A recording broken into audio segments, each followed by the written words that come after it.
Morning. Good morning, all. Good morning. Morning. Good morning. Morning. Hello. Hi, Joseph. Good to see you. You too. Hi, Damien. Hi, Paul. Hi, all. How's it going, William?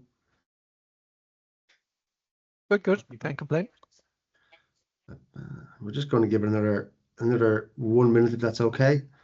We've 40 on the call there now, which is great. There's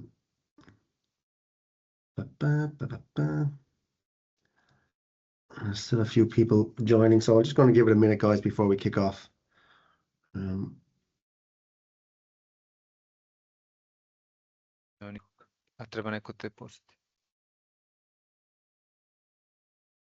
been hearing nothing but beep beeps for the last 5 minutes. I'll be dreaming of beep beeps now tonight. It's a good sign. It's a good sign. No, it's a great sign. We're up to 50, which is great.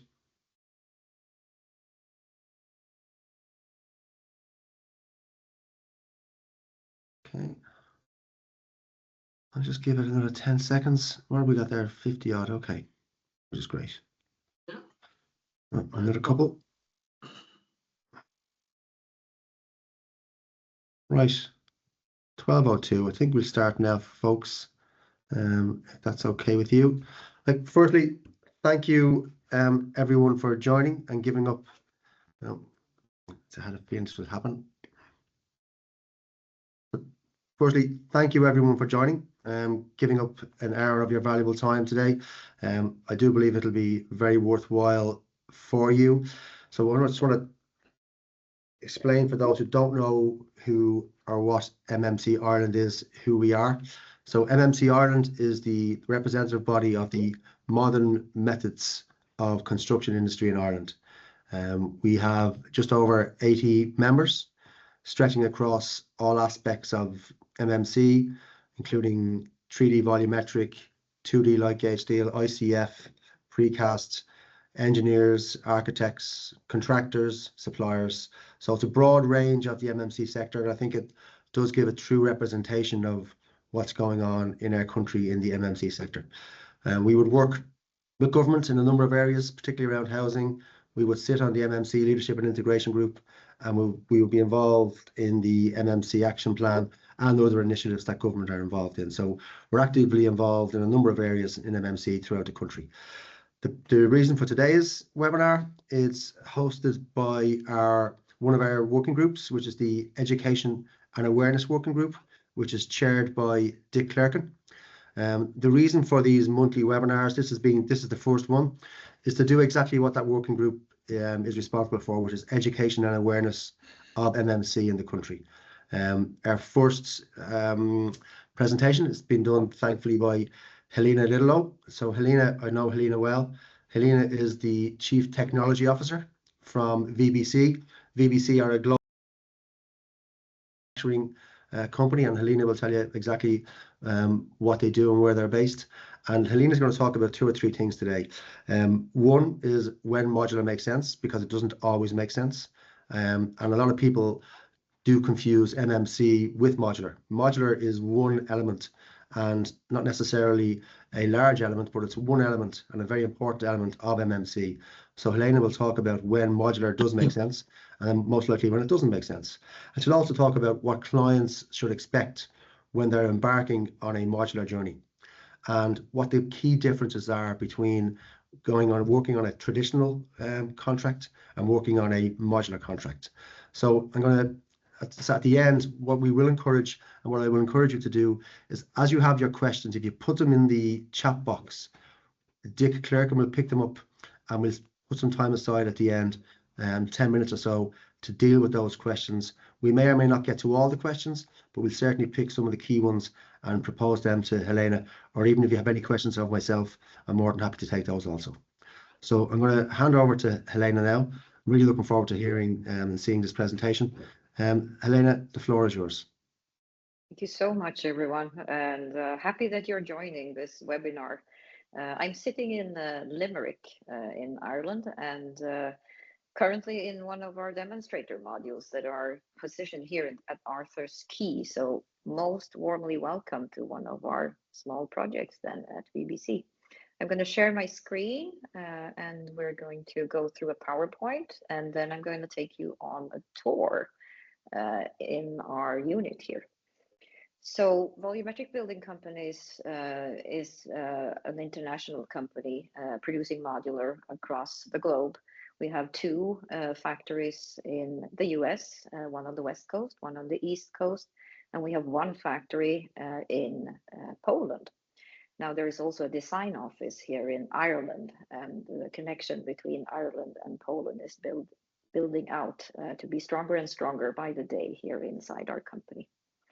You can see here on the screen that we are currently at Arthur's Quay, which means that behind me, and the very bright sunlight that Ireland decided to grace us with here, actually has the castle in the background. Now, anyone who's having their microphone on could please turn them off. It would be very helpful. Thank you so much. All right, let's go through the presentation, which would be around 15 minutes, and then we'll take a little tour in the unit, and afterwards there could be questions and so forth to be asked. Now, modular construction and traditional construction is a little bit different. Now, these questions and answers that come here might be low level for some of you in the call. You're professionals in MMC, but some of you are not. So let's just take a look at what that is. The process that we're working in, all of us, is more or less known. And what modular approaches really do is that they decrease the site works, so it becomes 40 to 50% faster. Now, in order to do that, everything else has to follow, including finances, which is one of the reasons why several modular projects actually don't go through, is that you haven't collaborated well enough between the execution and the financial part of the equation here. Now, the commissioning and handover piece is very similar to what a modular, between a modular and a traditional process would be like, but the client will receive the building very much quicker. And that means something on the client side. So the return on investment when you're entering an MMC project is probably going to come to you quicker. And us then on the supply side of modular often forget this discussion when we're in the execution and the bidding stages and so forth of modular, is that it actually also changes what happens on the client side. So this, since I moved over from the US into Europe, this type of discussions have become even more emphasized during the work here. Now, the first thing you check when you enter into a modular project is the transport and logistics. Can you get here? That was the first thing we checked when we were talking about these small modules that we have here. We have 3 standing at Arthur's Quay. How do we get there? How do they crane in? How do they ship? And the reason for that is, of course, that shipping is not only a cost, it's also a technical and geometrical challenge for us to get on site. So if you can't get there, then maybe this isn't a modular project. I'm one of the first advocates who will tell you that modular is not for everyone. Now, your factory is both a blessing and a curse. I've been running the factory over in Poland now for 2 years, and it needs to be running at all times. Otherwise, that investment is not a good investment. It's a very tough truth to be facing if you're finding yourself having gaps in between projects that are consistent. So for a factory to feel and have a good day, it needs a consistent flow of materials and information through it, and it needs to parallel with site work. That's where the 40 to 50% faster really comes from, is that the factory can work in parallel with site. Now, your procurement, when you enter certain factories, regardless if it's modular or other types of MMC, you can hear people have very different attitudes towards how to procure your materials. Some people will tell you, I won't start any production until I have everything in stock. That's one way of going about it. But when you're working like I do in modular, each module represents a value of between 50 and 100,000 euros, which means the materials is 50% of that. Do I really want to have all that stock sitting in my warehouse for the entire project? And it hurts my cash flow line. So this is a trick now to be slow burning cash as you're executing, because your livelihood as a modular manufacturer might depend on you being very skilled in managing your inflows and outflows. The secret sauce in modular, apart from the speed that it brings now into the process, is that you have to spend a lot of time upfront. This is the most difficult piece to understand when you're entering a modular process for the first time, is that the time and effort that you place upfront is the moneymaker for everything downstream. So spend money here on feasibilities and design studies and detailed design. It's relatively cheap compared to what can happen if you find an error when you're in fabrication or when you're on site. It's like a factor of 10 between those steps. $1 is the cost in the design phase. It's $10 if you find the error in the factory, and it's $100 if you find it on site in terms of how to mitigate that. So it's easy to say in a presentation like this, but when you're standing there, you're going to face the fact that, we'll solve it later. Just don't do that. Just don't. It's going to be hurtful. Now, how can you, if you're a client side representative here, prepare for engaging in a modular contract? Well, the speed itself is a little bit of a surprise to newcomers to this process. So there are a few things that are important. You need to have a design team on your side for all the non-modular parts. Most modular and MMC providers are not full service. They are not GCs themselves. Some are not. But those who are not will need the service from another part of the team, which is taking care of the on-site works. And as modular manufacturers, I know that my part of the project can be up to 75% of the total budget. So it's a hefty part that we, of course, will manage. But then the other pieces, the coordination between the two with the other pieces, that's the piece where you have a successful outcome or not. The whole idea here with what we're doing is that you have repetition. If you really don't have any repetition, it might not be an MMC project. And don't be sad about that, is what I want to say. There are other methods to complete bespoke projects than MMC. So it's just, in the beginning, you have to be a little bit rude. Modular is not a means to an end. Modular is a method that works really well if you have repeat designs. If you don't, it really doesn't. So don't have too high expectations that we can solve everything here. The transportation planning and site process, these are super large ticket items for the cost and program implications. They become a piece of your process that you have to manage equally well as everything in the factory.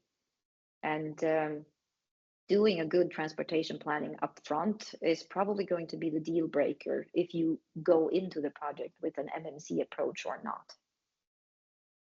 Now, your financial systems and supports and so forth has to be in place then to align with modular delivery. And that's why the little graph here in the bottom is presented. I'm not going to go through that in detail, but it shows you an example of a cash flow line. So in the beginning of a project, you spend a lot of money upfront on buying materials and investing in design and so forth. So you need to have a rather good support from your client side, understanding that the return of investment is big in the end, but not in the beginning. So the change orders that we all live and manage in this construction business of ours are really, really troublesome in a modular process. And the reason is that you have so much work in progress. You have so many modules or panels that are sitting in production. So if you come with a change order halfway through, it can kill the entire project because you essentially have started working on everything in that project already. It's just in different stages of completion. So this is a super important part on the client side, that you're sticking to your guns. Your decisions are your decisions, and after the fact, they are not to be changed, because that will reflect really awfully on your financials in the end. There will be a pretty extensive scope delineation that needs to happen between any MMC provider and the GC. And this has to be super detailed also. And it's one of those parts where you can avoid a lot of change order discussions and closing of final accounts and so forth, that will not then be a question downstream in the project. So proper management of that scope delineation is something I've learned very strongly here the last half year. Now, there is also a financial piece about modular ownership. Who owns the modules when they're in the factory? Who owns them in transit? Who insures them? And how can they be used as collateral for securing loans, and to who? These are questions that should be discussed just as much as the technical challenges with modular and MMC at the beginning of a project. And I think that if you were to focus equally much on the financial side as you do on the technical side, we would have a higher degree of success in this industry overall. Now, there are situations where modular solutions make sense. We know most of them. This is accommodation types of where there is repetition, residential and student, hospitality, military barracks, workers' accommodation, healthcare, all of them, where there is design repetition. That's where what you should seek if you want to go MMC. That's what you need to be looking at. There's another situation too that is becoming more and more pressing. It's the shortage of construction contractors at the site where you're going. If you have low competition on location, modular makes a lot of sense. Maybe there is no competition on location, and then modular is probably the only option. There are also geographies where there is a really high demand, so the local contracting authorities and bodies can't keep up. There are not contractors enough, and they can't supply. So that becomes now a pressure cooker where a modular solution may make sense, and even bringing it in from other countries because it's just not present locally. One of the more traditional ones is that you have high labor rates. And this is my situation. I represent VBC here, and the labor rates in Poland is still lower by as much as half to a quarter of what you would pay in other countries across Europe. And it means there is a delta there that now can mitigate the transportation cost that will be a liability then for us being in another country. And then locations with little supply itself. There are locations across the planet where you don't have much. I know we were bidding for a project at the tip of Southern America a few years ago, and there wasn't just anything in terms of a local infrastructure that could support the build out of a hotel. Right, so this is a question I get from time to time. Will modular construction become the norm in the future? I would say it's highly unlikely. The McKinsey reports you're reading about this being a revolutionizing force in the industry and so forth, they're probably true if you look at where modular and MMC make sense, but we can't do everything with this methodology, and it's just about time that we realize that. There are plenty of reasons for that. There are limitations in transportation and setting. You can't modularize all the construction designs. Factory investment is a really big undertaking financially, so you won't find actors enough to actually do this. Now, infrastructure is also a large sector in construction, and that doesn't fit well with any modular solutions. And then us being in Europe, up to 50% of all the construction that's done here is refurbishment. which means that you're working with existing buildings and infrastructure rather than greenfield. So now modular may make sense in parts of that, but it's not a given that you're going to go into a factory and start a full new build there. The pictures you're looking at here are examples from our range of hotels that we have delivered. There are also forces pushing for a modular solution rather than saying no to it. These are the forces that push for it. Everywhere across the geographies I traveled, in Northern Europe, Northern America, and so forth, there is a decrease in the number of construction workers. We are not attracting people to this industry, and it's a global trend. So it means we have to supply more with less. And then it makes sense to have a factory and do it in a different manner than we're doing it generally today. The big digitalization forces that we're working with right now removes work tasks used to depend on manual labor is good. That helps because modular is a pretty high-end technical challenge that lends itself really well to working with BIM, but also working with digital process support and AI. It also creates a foundation for automation. So when you're really up to speed, you want to infuse automation in your factory. And if you then have a digital stream already up front that's providing information downstream to inform the production pieces, that automation now becomes a bolt-on that's natural to infuse into the project. And then modular actually provides in itself a higher level of compliance to all the regulations and so forth. Well, there is another microphone that needs to be closed off, thank you. And realization of the golden thread here, because many modular and MMC manufacturers are ISO compliant. To act on the Irish market, you need to have an NSAI certification or an agreement cert. And you also need to comply to BCAR because you are in a construction project. So actually 3 layers of different certification and QC that you apply to this process, not by anyone telling you it has to be this. This is the lived experience. I'm going to finish up with some tricks of the trade here before we go on the little tour. Spend time in design. I already said that. Don't allow any unfinished or unapproved designs to enter production. It's just going to derail everything that you're doing downstream. Do a feasibility study. This is the easiest way to engage with an MMC supplier. Ask them to help you do that very early conceptual design. Pay them little money to do it, and you now have a really good layout and plan for how you can move on or not, depending on what your project looks like and the financials for it.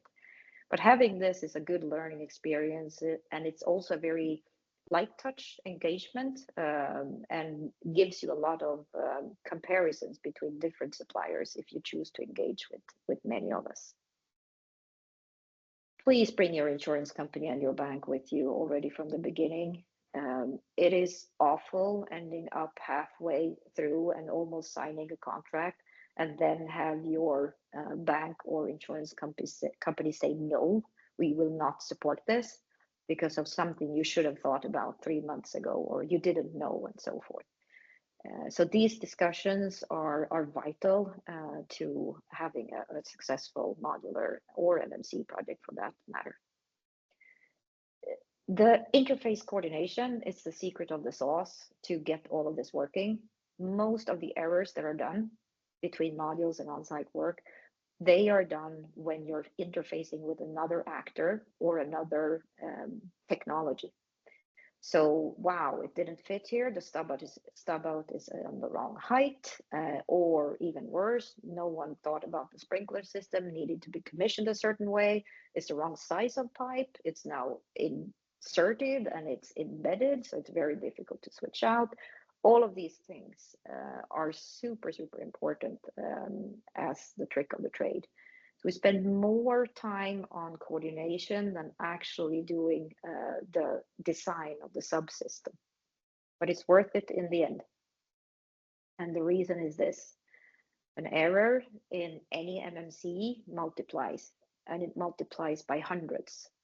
So my current project has 214 modules. If I make an error in one of them, I'm sure enough going to find that same error all the way through.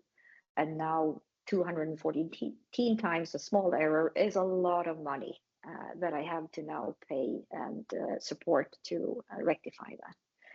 So this is the first thing that you learn when you come into modular. If anything, if you're a newcomer to this discussion, if there is anything you need to remember from what I just said, it's this: an error multiplies. So just avoid them if we can. I trade modules internationally, which is a bit of a fun thing. We have supply from Poland. I sell no modules whatsoever to Poland. I always export everything. So then you have to be respecting all the local building codes at all times in the jurisdictions. Transportation is the first question. Route planning is super essential.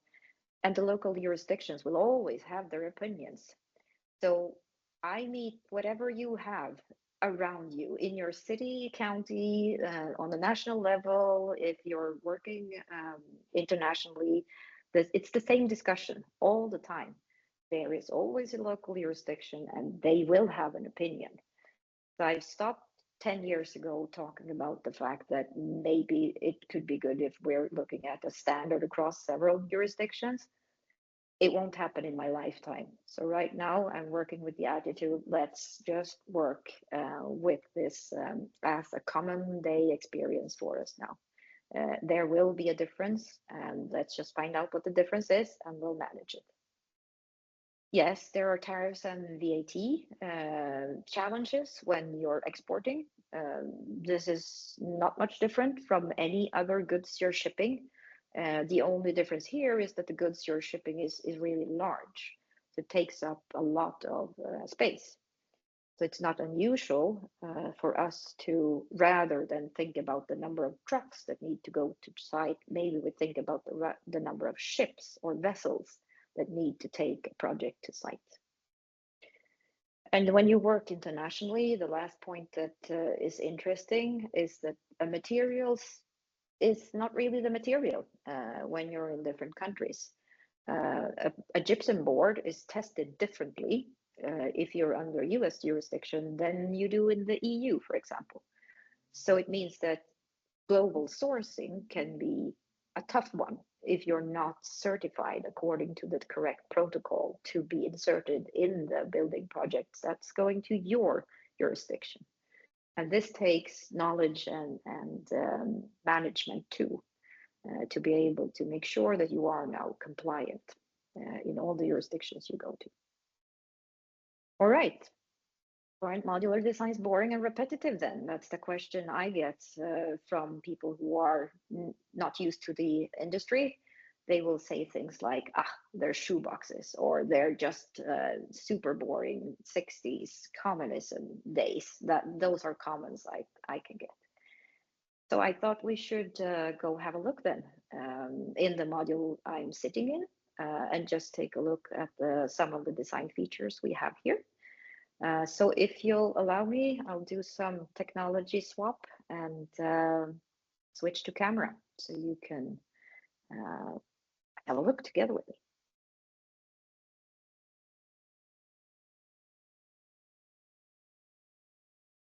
And I said I was going to talk for 15 minutes and did it for 30. That was not good. Well, there you go.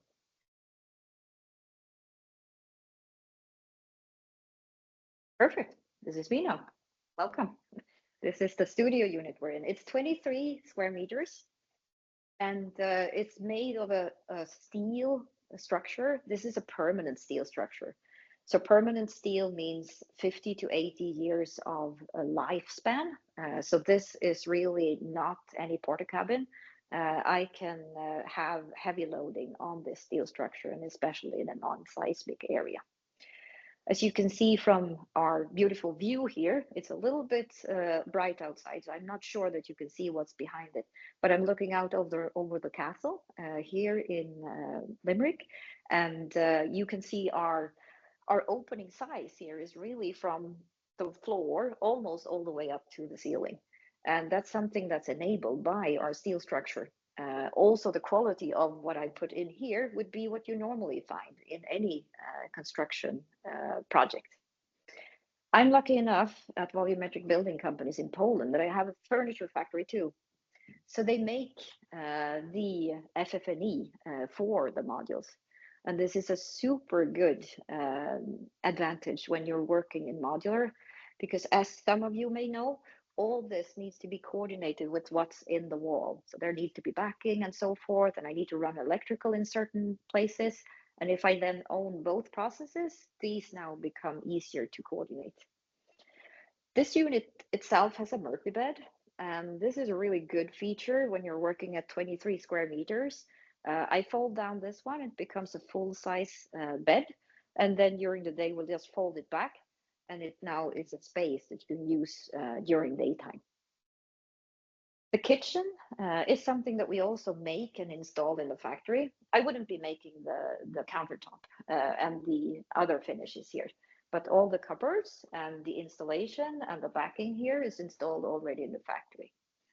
Now, having this pre-installed and pre-tested is not a bad thing, because when you come to site, there's a lot of work that goes into doing these finishes. To have that done is something that's a really big advantage. We're going to go to the bathroom, and the bathroom, sometimes when you're in modular, a bathroom can look a little bit like, it's a cheap hotel thing, but this is solid surface. This is what you would find in any other. You can have whatever spec you want for these finishes. And we often work with real tile as well. And the steel structure behind this is really helpful because it mitigates cracking and the risk for cracking that could be if you're working with real tile. And when you're looking at cracking, one of the things that many people do is actually go look in the corners here. So they will see a hairline crack from the movements that's there when you're shipping the module. Now with the steel structure when here, I have rarely nothing. If there is anything, there will be a very, very minor crack and it's easily mitigated. It's a very big difference towards other building materials when you come to shipping and handling.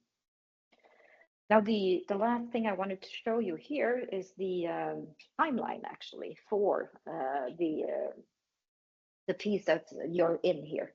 The 23 square meter that we were working with here, we completed everything, the finishes and the MEP. The MEP was run out to the corridor. I'm not going to go outside because it's really noisy out there, but it was essentially just to hook up when we came here. We started here in June, early June with the design phase, and then spent a lot of time figuring out what to do and started with steelworks and towards the end of July. And fit out now, end of July, beginning of August and fit out is everything you see and touch here. August 27, this unit left Poland and it went from Chojnica up to Gdansk. It then took a tour through the UK, through the tunnel, and came over on a boat over to here and landed September 1, which was this Monday. So this Monday evening at 8 p.m. in the afternoon, this was landed here and craned into site. And it's now sitting here at Arthur's Quay. And today, September 4th, we will have the grand opening. So today at 4 p.m., the mayor of Limerick will come here and officially open this exhibition where anyone actually can come and look at our modules. So this will be open to the public 12 weeks from now, and you can enjoy and come here and vote and tell us what you think about the units and give us feedback. This is the first step in a major effort from Limerick City on providing residential in a new method of delivery, and the new method of delivery is MMC.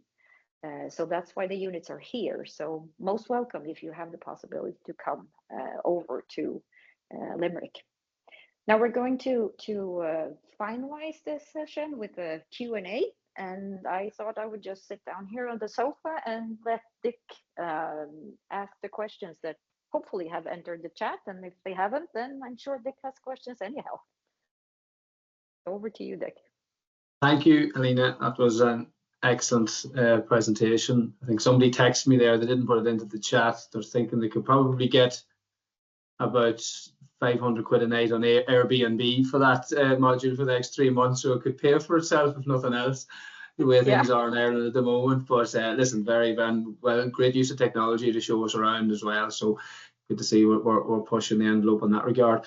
So I'll just ask, I've already asked into the chat about any questions. We have a few coming in. So following Helena's presentation, if you have any queries, drop them in. We have a few ready to go, but as I say, we're only going to give this a few minutes. So as I say, try and keep it nice and tight and concise so I can relay it fairly quickly and hopefully not lose anything in translation. So I'll not name the person out, just I'll just ask, put the question forward.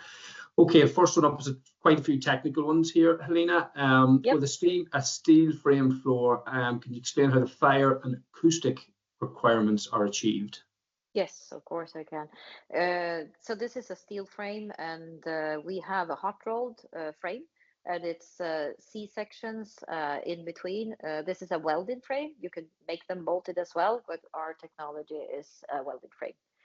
The fire and acoustic compliance, we work with suppliers of gypsum. We have certifications from Knauf and from CNIAT and are working through our cert together with Saint-Gobain. It's most often when you're working with this type of structure, you end up with having several layers. So I would have 2 layers of gypsum covering the ceiling and the walls. And I would, for the floor, need a stiffer board. I use a Knauf Gipa floor, and then another layer on top to make sure that the acoustic performance is what we need it to be. We are under the agreement certification process, and all these assemblies are also going through that NSAI scrutiny right now. So we're 1.5 tests away from getting the cert, which is really exciting for us. So that would be an interesting eye-opener for the Irish market once we get there. Thank you. I think somebody actually asked that question around your NSAI certification, so that's been covered off. Maybe it's worth, if you don't mind, going a wee bit deeper on that. It's a very obviously hot topic in modular and offsite construction for companies trying to get into the market. Would you have any tips or recommendations for companies that have yet to enter into, or if they have entered into the process, and how to expedite that, because time is the concern for a lot of people, and I think there is some misconceptions that it's all on the NSAI side, but our understanding is it's very, very much often on the supplier side. So what's been your experience in that to date? Yeah, it's a very fair point. It is a quite long process for sure, but it is a lot about having you need to have your documentation in place. So what I would recommend is that you have a startup meeting together with NSAI or someone else who's gone through the NSAI process. You get yourself a really good table of contents. The time spent here is a lot. There are many hours that goes into this, and the level of documentation is similar in scrutiny as if you were to go through an ISO 9000 certification, which is a bit heavy on the documentation side. It's worthwhile having an expert working on this inside the company. And if you're smaller and feel that it's just too much, I can't do it, well, maybe there is a thought where you join forces between 2 or 3 manufacturers, and you can work together on this certification process. Surprisingly, when you're looking across the industry, the number of solutions, technical solutions that we have and own together in this industry, they aren't all that fancy and different. So the technology we use isn't really a competitive edge. It's how well we are able to put all of this together, and how quick we are, and how good we are at preserving the quality.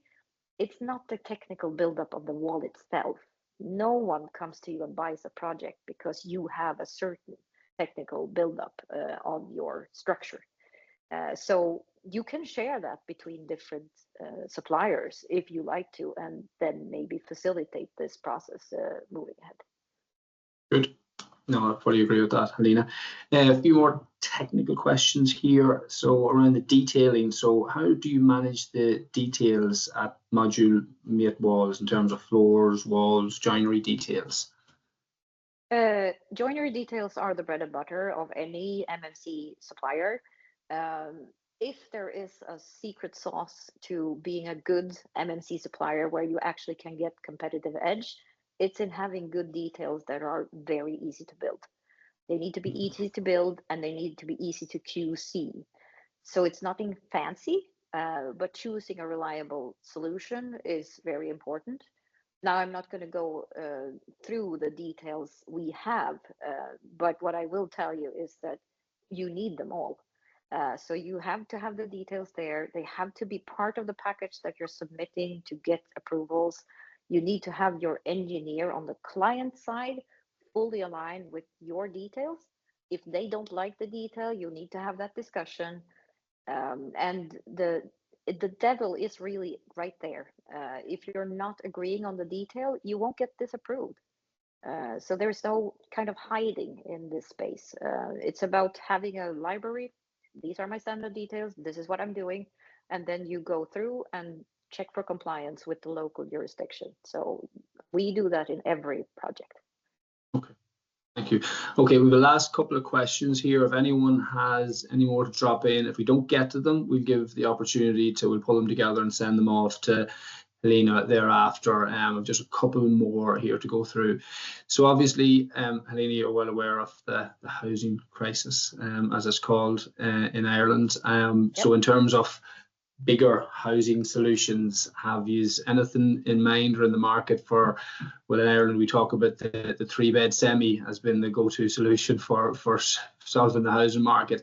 Are we going to see one of those in a pilot mode in a in a housing estate near you from VBC?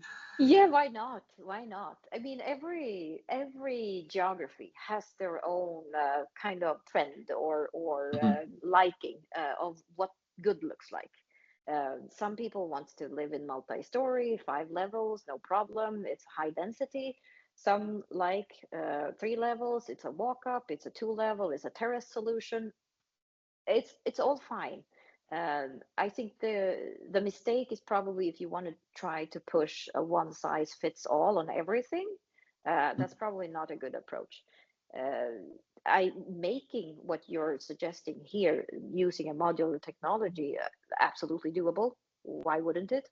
The one thing that I would add to it is then don't give me 3. I want 300. That's where it makes sense to do what I'm working with and where you are working through and your details now make sense to put effort in, because if you have a repetition of 300, now you need to have something that's working really well for you. So it's all about a game of scale. And if you're opting to go a lower scale and more bespoke, I would say MMC is probably not the method you should be using. Well, once again, we're not one size fits all. And I think of all the things in the presentation, that was the thing that struck with me, is that sort of honesty, because very often we see offsite or modular companies sort of saying, well, this is the panacea, this is the way to go, and there's a recognition that for certain types of builds and projects it is, but for others that it isn't. So it has its space. So taking that on a wee bit further, so in the areas that you feel from your experience that, you know, modular is a feasible solution, I presume there are still challenges and misperceptions for the stakeholders at the design or the procurement stage that you have to overcome when you know that it is a solution that should be considered. What still are you finding in the industry and the challenges you have in terms of advocating for modular and VBC? Yeah, I think the most common comment that comes and the most common opposition is that this isn't real construction. And it's as though just because of the fact that we take certain pieces of the process and put it under a roof and we manufacture in a factory, somehow the perception is that this isn't for real any longer. That we don't know the building code, that we don't know how to act on a building site, that we're not part of this building construction industry. and nothing could be further from the truth.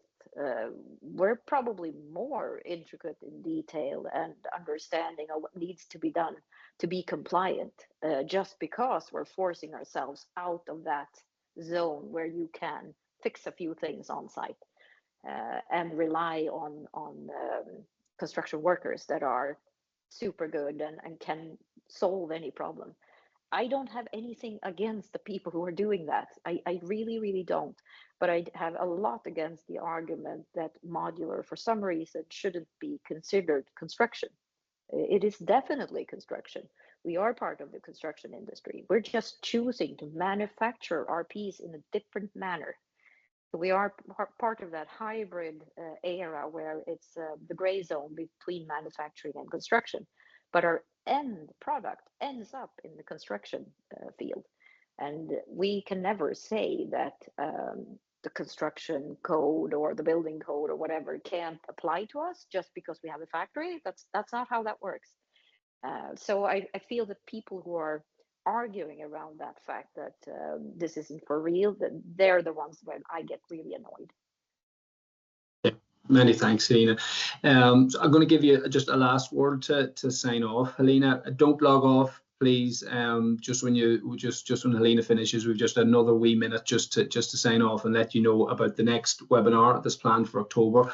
But I'll just give Helena, I know you have a busy afternoon and you have the great and the good of Limerick City coming to view your setting. So I'll just give you a final word, Helena, for our attendees, which is close to 100, which is a phenomenal turnout. So I'll just give you a final word before we pass it on to Paul, and then I'll close the session myself. Thank you so much.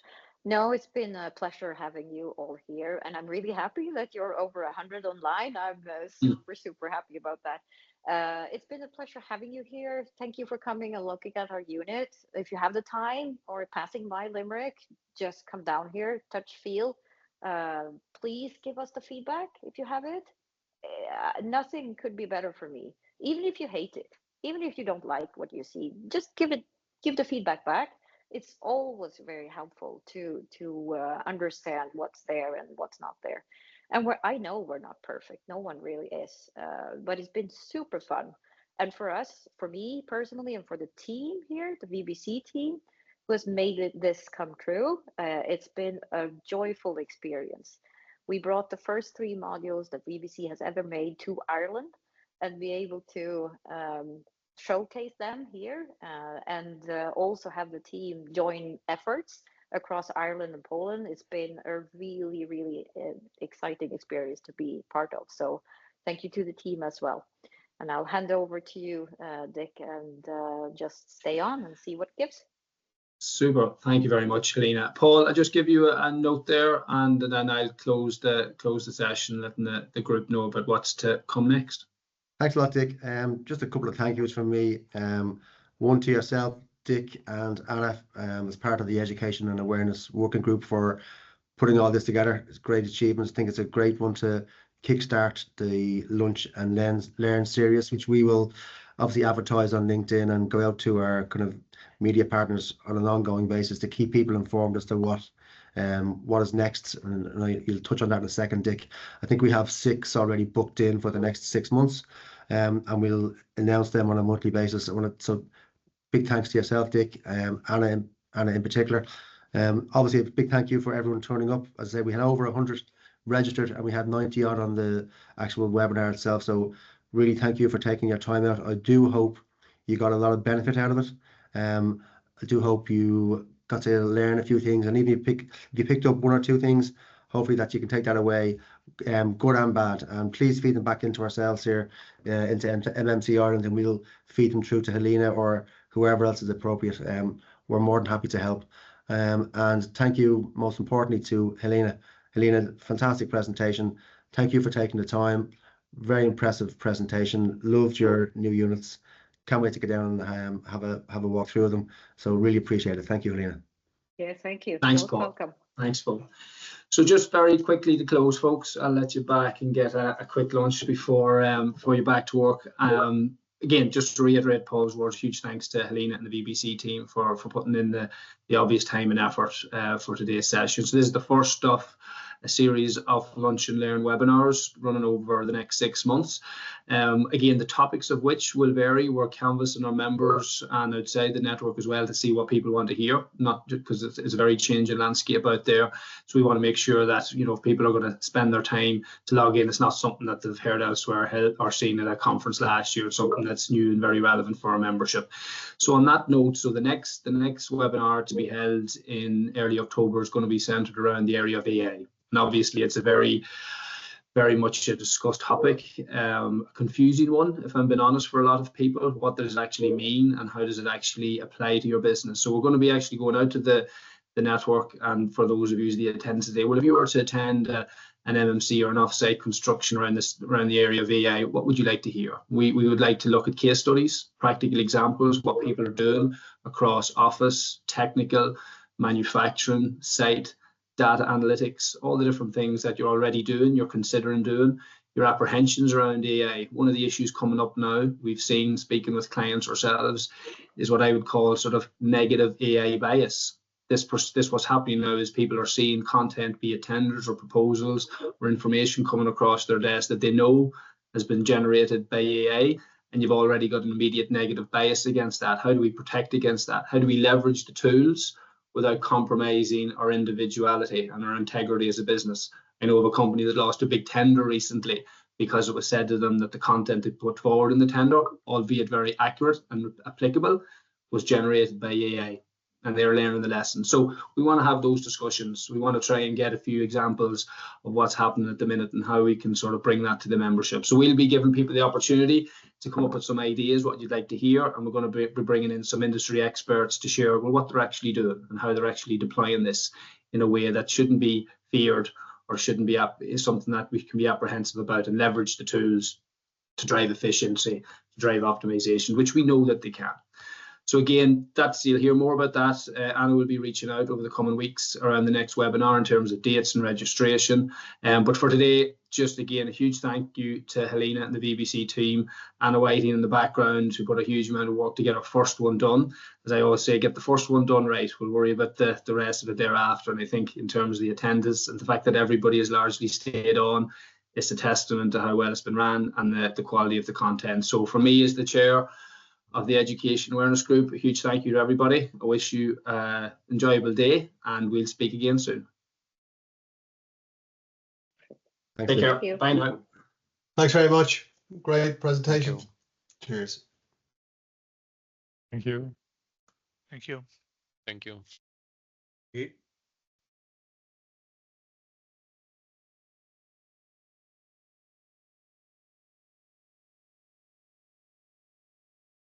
And then there were 4. Just